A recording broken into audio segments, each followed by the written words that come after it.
Guess করো তো আমি এখন কোথায় যাচ্ছি? ইয়েস, তোমরা ঠিক গেস করেছো। আমি এখন যাচ্ছি বুর্জ খালিফার টপে। আমরা লিফটের সামনে পৌঁছে গিয়েছিলাম। লিফটের বাইরে নাম্বারটা দেখে বুঝতে পারছো যে লিফটটা এখন কত নাম্বার ফ্লোরে ছিল। তো বেসিক্যালি আমাদের ডেস্টিনেশন ছিল 124th ফ্লোর, যেখানে লিফটটা দাঁড়িয়েছিল। তো তারপরে যখন লিফটটা নিচে এলো, আসার পরে আমরা লিফটের ভেতরে ঢুকলাম। আর ঢোকার পরে লিফটের ভেতরটা কিছুটা এরকম দেখতে ছিল।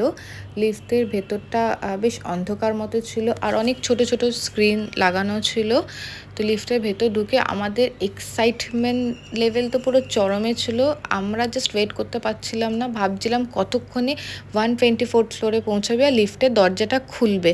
যাই হোক, এই স্ক্রিনে তোমরা দেখতে পাচ্ছ একটা নাম্বার। এই নাম্বারটা বেসিক্যালি হচ্ছে ফ্লোর নাম্বার, যে লিফট এখন কত নাম্বার ফ্লোরে আছে। দেখতে পাচ্ছ কত ফার্স্ট ফ্লোরটা চেঞ্জ হচ্ছে। ফাইনালি আমাদের 124th ফ্লোরে এসে লিফট পৌঁছালো আর লিফটের দরজাটা খুললো।